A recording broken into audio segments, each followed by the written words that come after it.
अनमोल मोती कार्यक्रम में आपका स्वागत है। ओम शांति। बहुत से लोग ये मानते हैं कि परमात्मा, परमपिता परमात्मा, जो परलौकिक परमपिता हैं, जो निराकार हैं, वह कभी भी इस सृष्टि पर आते ही नहीं हैं।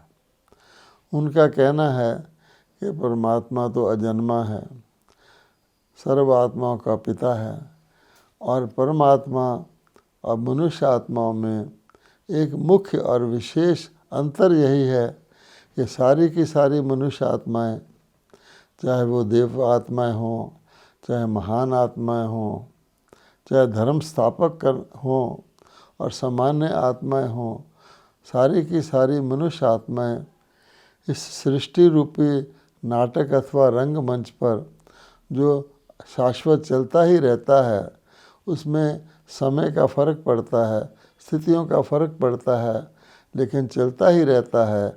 उस नाटक में मनुष्य आत्माएं ही उसमें एक्टर हैं, पात्र हैं, पात्रधारी हैं। तो मनुष्य आत्माओं को तो परम धाम से आकर के, परलोक से आकर के यहाँ अपना अपना शरीर धारण करना होता है, क्योंकि शरीर के द्वारा ही इस साकार लोक में वे अपना पाठ बजाती हैं। और जब जैसा जैसा समय के अनुसार मनुष्य आत्माएं इस सृष्टि पर अवतरित होती हैं, जैसे किसी भी नाटक में जैसे जैसे नाटक आगे बढ़ता है तो अपने अपने समय पर एक्टर स्टेज पर आते हैं, उसी प्रकार से आत्माएं तो शरीर लेकर अपना पाठ बजाती हैं। लेकिन परमात्मा जो इस सारे सृष्टि चक्र का डायरेक्टर है, क्रिएटर है, वो निराकार है, परम है। वो कभी भी इस सृष्टि पर आकर के एक्टर नहीं बनते हैं, क्योंकि एक्टर अलग होते हैं और क्रिएटर अलग होता है, क्रिएशन अलग होती है सदा।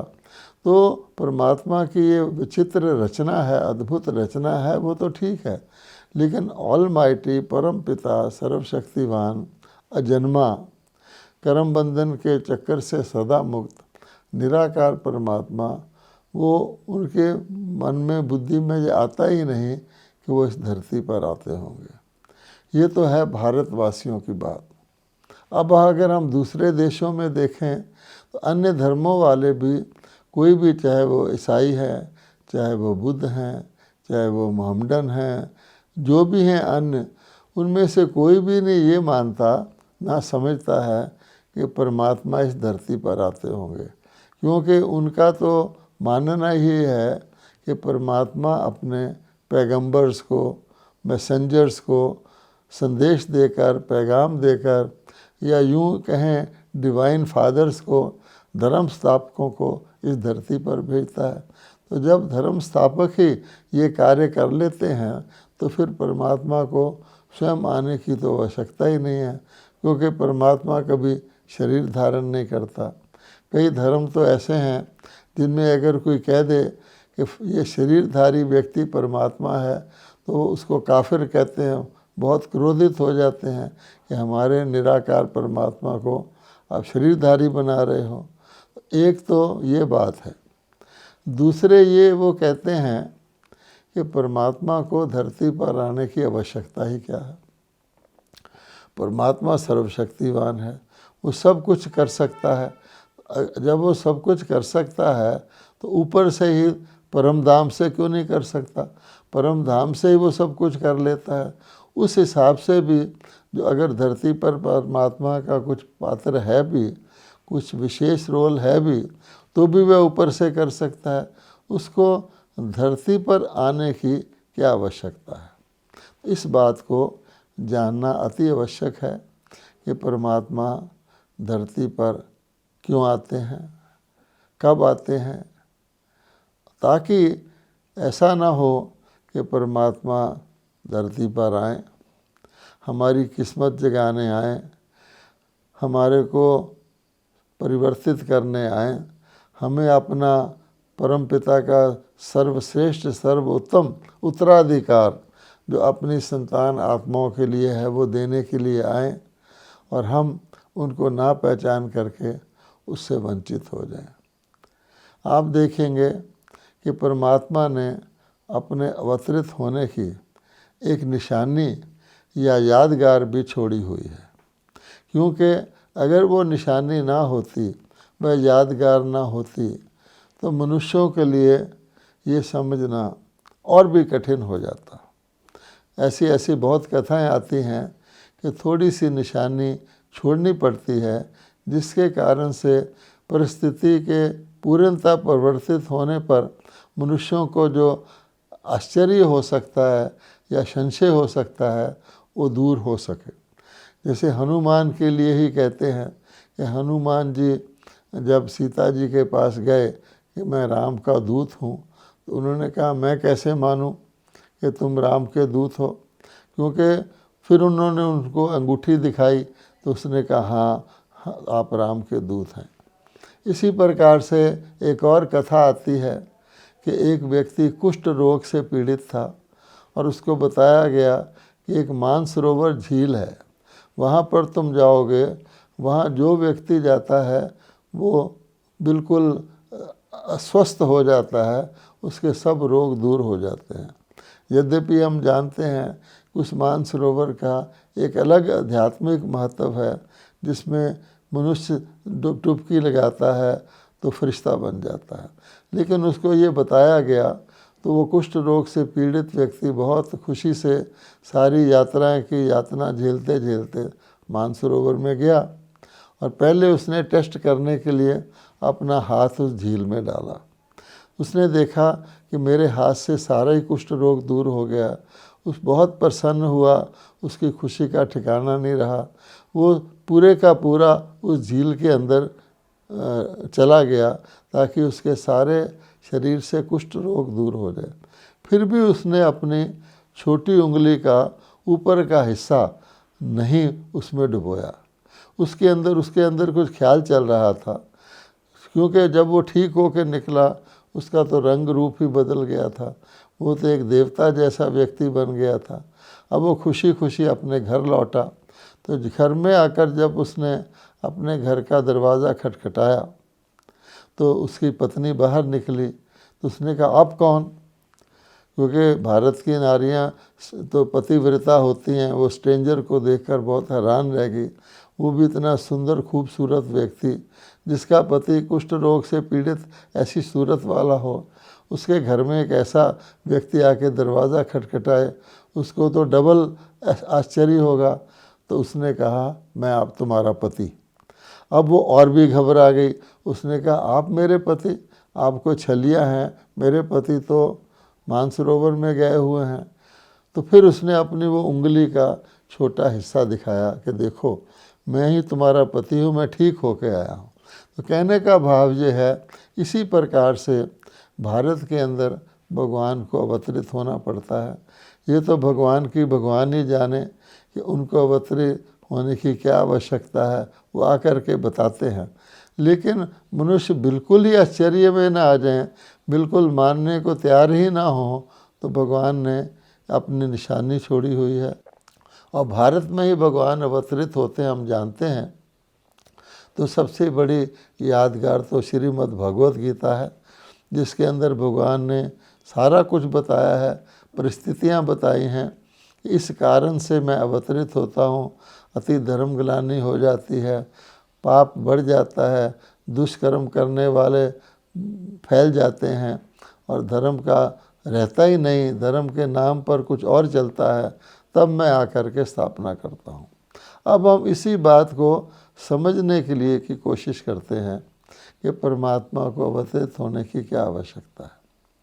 हम जानते हैं कि सृष्टि चक्कर सतयुग से शुरू होता है और आज कलयुग है। कम से कम हम कलयुग में तो बैठे ही हैं, तो कलयुग की परिस्थितियों को तो हम देख रहे हैं और अच्छी तरह से उनको देखते हुए, उनको झेलते हुए, उनकी अनुभूति करते हुए हम उनको तो अच्छी तरह से निश्चय से स्वीकार करते हैं कि आज कलयुग में क्या परिस्थितियां हैं। उसका हमें वर्णन करने की भी आवश्यकता नहीं है। और ये भी सब जानते हैं कि कलयुग चौथा युग है, सृष्टि चक्कर सतयुग से शुरू होता है और सतयुग को नया युग कहा जाता है, सच्चा युग कहा जाता है। कलयुग को कहा जाता है झूठा युग। यहाँ सब चीज़ आर्टिफिशियल है, नकली है। यहाँ की खुशी भी नकली है, यहाँ का व्यवहार भी नकली है। और इसके लिए तो कहा गया है झूठी माया, झूठी काया, झूठा सब संसार। यहाँ झूठ आसानी से स्वीकार किया जाता है, सच के ऊपर लोग संशय करते हैं। अब भगवान कहते हैं कि ठीक है, इस दुनिया में मैंने तुम सभी आत्माओं को, चाहे वो सतयुग में उतरें या त्रेता में अपना रोल अदा करें नाटक में, कलयुग के अंत तक भी आएँ, तो जो भी आत्मा परम धाम से आती है, मेरे लोक से आती है, जिसको हम परलोक कहते हैं, या शरीर धारण करती है, वो पहले पहले तो सतोगुणी ही होती है। इसलिए आप देखेंगे कलयुग के अंदर भी कुछ ऐसे व्यक्ति हैं जो बहुत अच्छी परिस्थिति में पाए जाते हैं। कुछ ऐसे देश भी हैं, जैसे हम कहें अमेरिका बहुत धनवान है, भारत बहुत गरीब है। क्यों? क्योंकि भारतवासी तो सतयुग से चले हुए हैं, उन्होंने अपने स्वर्ग के सुख देखे हुए हैं। जो अमेरिका में लोग नीचे उतरते हैं परम धाम से, कई तो माइग्रेट करते हैं, वो अपनी सतोगुनी अवस्था में होते हैं, तो उनको कलयुग में तो सतयुग जैसा सुख मिलता है ना। ये भगवान की लीला है। लेकिन भगवान कहते हैं मैं आपको आकर के सुदर्शन चक्र का ज्ञान देता हूँ। शास्त्रों में तो एक उसको शस्त्र दिखा दिया है। भगवान कहते हैं मैं ही तीनों कालों को जानता हूँ तुम्हारे, और मैं ही तीनों कालों को बताता हूँ। जैसा कि गीता में कहा है कि तुम अपने अगले पिछले जन्मों को नहीं जानते हो, मैं तुमको बताता हूँ। तो जब परमात्मा हमको बताते हैं, देखो सतयुग में तुम्हारी क्या परिस्थिति थी, सतोगुण प्रधान था, प्रकृति भी सुख देती थी, हर चीज़ सुख देती थी, पशु पंछी वनस्पति, वहाँ कोई इस प्रकार की मच्छर तक वहाँ नहीं होता था, और कैसी शानदार दुनिया थी। फिर धीरे धीरे त्रेता युग आया, फिर धीरे धीरे द्वापर युग आया। सब हमको भगवान इतिहास बताते हैं। अब तुम कलयुग में आ गए हो। अब प्रश्न ये पैदा होता है कि भगवान ने बताया है कि मैं 3 कर्म करता हूँ, मेरे दिव्य कर्तव्य 3 है। कौन से 3 कर्तव्य हैं हम सब जानते हैं। मोटे रूप से हम कह देते हैं स्थापना, पालना, विनाश। परमात्मा त्रिमूर्ति है, इसलिए शिवलिंग पर 3 लकीरें भी दिखाई जाती हैं। अब सोचने की बात है, परम पिता परमात्मा क्या वो किस चीज़ की स्थापना करते हैं? क्या ऐसा है कि किसी के घर में संतान पैदा होती है, आत्माएं परम धाम से आती हैं, कुछ तो पिछले जन्मों से पुनर्जन्म लेती हैं, लेकिन आबादी ऐड होती है, तो जो नई आत्माएं परम धाम से आती हैं, परमात्मा उनकी स्थापना कर रहे हैं। और फिर दुनिया के अंदर जो कुछ होता है उसका पालन पोषण आज परमात्मा कर रहे हैं। फिर प्रश्न पैदा होता है परमात्मा विनाश किसका करते हैं? तो आप देखेंगे अगर परमात्मा एक किसी परिवार के या एक देश के परमपिता नहीं हैं, वो तो सारी विश्व के परमपिता हैं। इसलिए उनके ये जो 3 कर्तव्य हैं, स्थापना है तो उसका संबंध सारे विश्व से होगा, पालना है उसका संबंध भी सारे विश्व से होगा, और विनाश की बात है उसका संबंध भी सारे विश्व से होगा। वो विश्व के पिता हैं, वो किसी धर्म के पिता नहीं हैं, किसी देश के पिता नहीं हैं, इसलिए उनके सारे कर्तव्य विश्व से संबंधित हैं। अब इस दृष्टिकोण से अगर आप देखेंगे तो परमात्मा सारे नए विश्व की स्थापना करते हैं, और वो कहते भी हैं कब करेंगे? तो परमात्मा कहते हैं ऐसे नहीं है कि विश्व कभी नहीं था और मैंने आकर के स्थापित हुआ, कुछ भी नहीं था, मैंने कहा हो जा और वो हो गया। क्योंकि विश्व की स्थापना, विश्व की रचना के बारे में भी मनुष्यों की अनेक मतें हैं। कई तो इस सृष्टि की स्थापना को भी अरबों खरबों वर्ष पहले की अपनी बुद्धि से बताते हैं। बड़ी बड़ी स्टोरीज़ हैं, बड़ी थ्योरीज़ हैं कि सूर्य से कुछ टुकड़ा अलग हुआ, सूर्य बहुत गर्म था, फिर वो ठंडा हुआ, जब इस इतनी टेम्परेचर तक ठंडा हो गया कि उसके अंदर जीव प्राणी रह सके, तब उसमें प्राणी हुए आदि आदि। लेकिन भगवान कहते हैं कि नहीं, सृष्टि चक्कर अनादि है। और ये बहुत आसानी से समझने की बात है कि जब आत्माएं अनादि हैं, अविनाशी हैं, एक्टर्स अविनाशी हैं, जिन्होंने सृष्टि पर आकर के अपना एक्टिंग करना है, अगर उनके स्टेज या कर्म क्षेत्र या उनकी कर्म भूमि लीला करने की धरती अनादि ना होगी तो आत्माएं एक्टिंग कहाँ करेंगी। इसलिए भगवान कहते हैं आत्माएं अनादि हैं और उनका पाठ करने वाला ये साकार लोक भी अनादि है, और मैं क्रिएटर तो हूँ ही अनादि।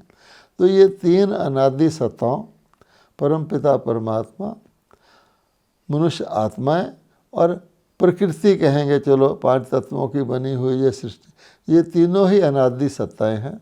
लोग भी मानते हैं matter is indestructible, it can not be created, it can not be destroyed, only it changes it form, ये सब लोग मानते हैं। अब भगवान कहते हैं ठीक है, मैंने नई दुनिया रच दी, और ये भी एक स्वाभाविक नियम है, प्राकृतिक नियम है, जिस नियम का कोई उल्लंघन नहीं कर सकता कि हर चीज़ नई रची जाती है। आप देख लीजिए, पुरानी चीज़ तो रची ही नहीं जा सकती, बल्कि पुरानी को नया भी नहीं किया जा सकता। कोई भी मकान बनना होगा तो नया बनेगा, कोई मोटर कार बननी होगी तो नई बनेगी। अगर कोई व्यक्ति पुरानी मोटर कार को रिपेयर करे तो नई नहीं बन सकती, ज़्यादा से ज़्यादा नई जैसी बन सकती है, बिल्कुल नहीं बन सकती। मकान को भी, पुराने को कितना भी व्यक्ति रेनोवेट कर ले, रिपेयर कर ले, ओवरहाल कर ले, वो नया नहीं बन सकता। ऐसे ही मनुष्य है। सबसे ज़्यादा हम अपनी ओर ही देखें, एक व्यक्ति मान लो वृद्ध अवस्था को पा जाता है तो उसको कोई भी पुनः युवा या बच्चा नहीं बना सकता है। तो भगवान कहते हैं, इसको साइंस ने भी सेकंड लॉ ऑफ थर्मोडायनेमिक्स कहा है। तो भाव कहने का ये है, हर चीज़ सदा नई नहीं रहती, स्नेह स्नेह वो पुरानी होनी शुरू हो जाती है। बहुत काल तक वो नई जैसी लगती है, फिर थोड़े चौथा हिस्सा अगर किसी चीज़ को 4 हिस्सों में बांटें, जैसे कि स्वस्तिका के अंदर, सुदर्शन चक्र के अंदर इस सृष्टि चक्र को 4 हिस्सों में बांटा गया है, इसके अवधि को, तो पहला चौथा हिस्सा जो होगा वो ब्रांड न्यू होगा, जिसको हम कहते हैं सतो प्रधान। जो सेकंड हिस्सा होगा वो न्यू होगा, और थर्ड हिस्सा आधे के बाद आके थोड़ा सा पुराना होना शुरू होगा, पर नाम मात्र का पुराना होगा, और चौथे स्टेज में जा कर के अंत में वो अति पुराना हो जाएगा। अब प्रश्न ये उठता है, अति पुराने का भगवान को विनाश करवाना है।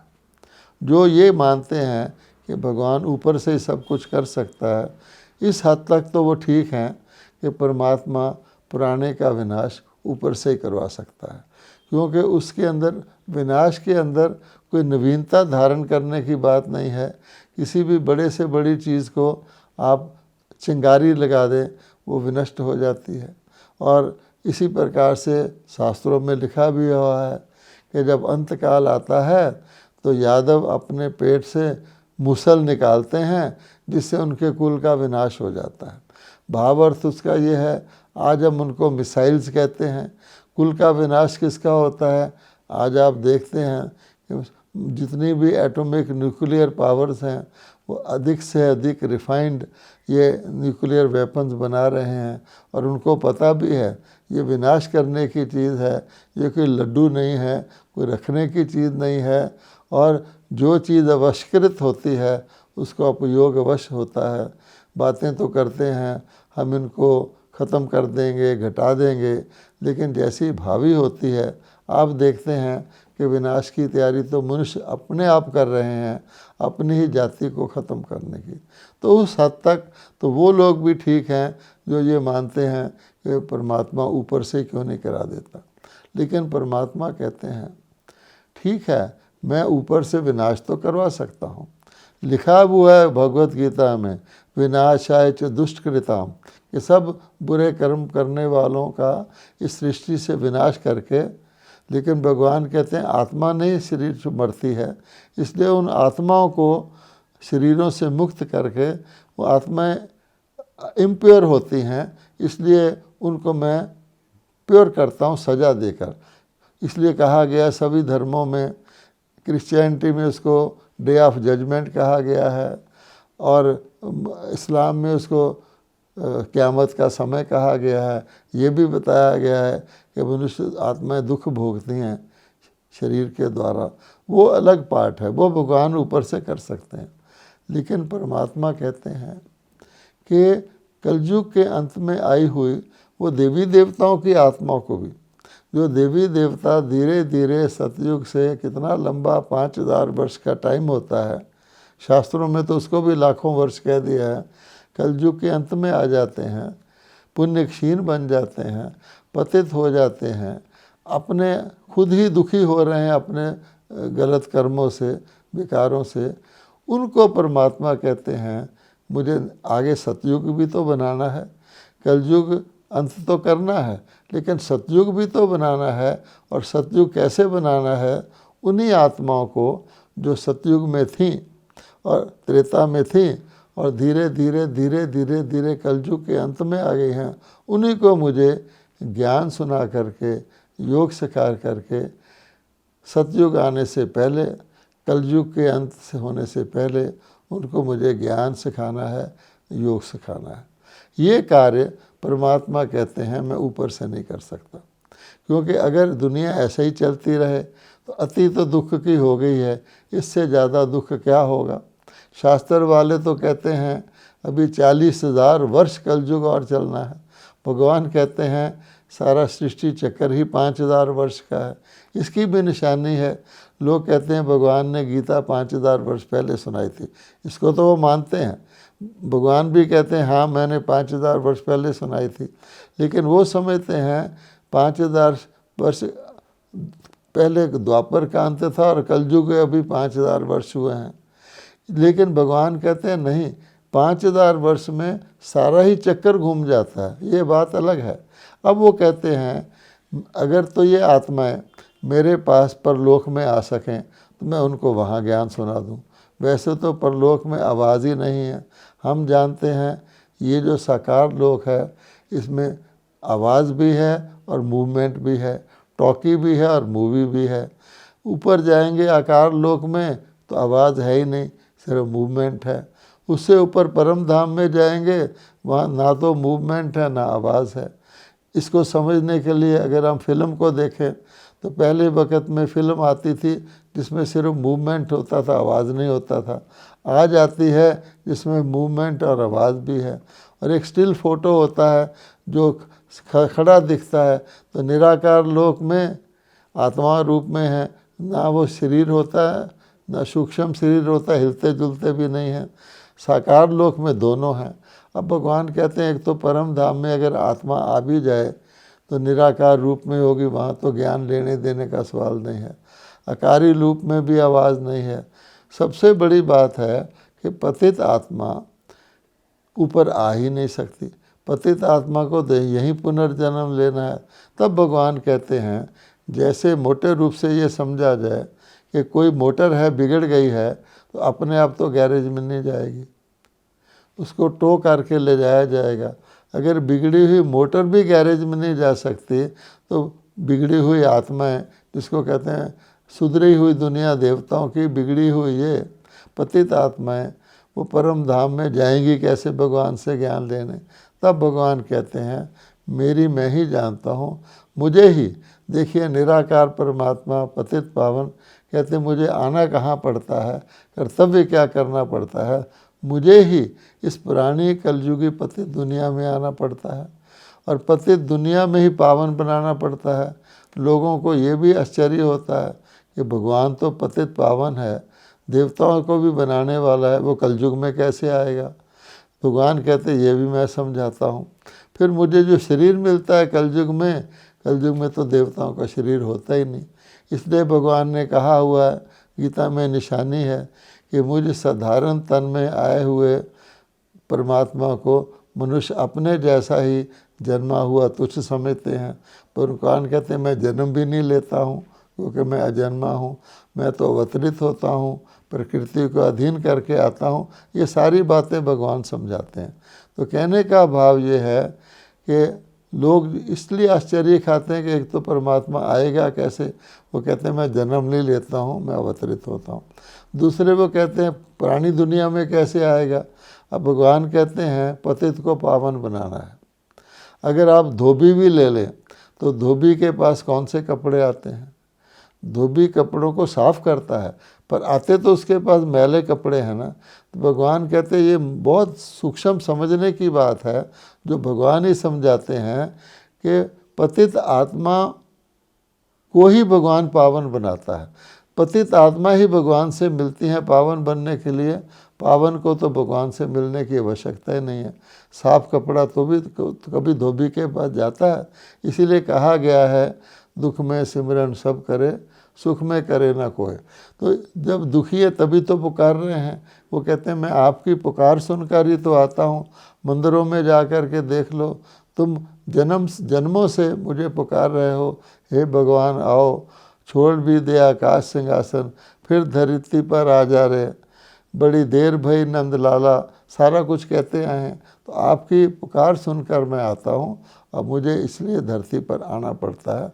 इस बात को और डिटेल से अगर कोई समझ लेगा तो परमात्मा से जो वर्तमान समय बहुत बड़ा वर्षा मिल रहा है उससे वंचित नहीं होगा। ओम शांति।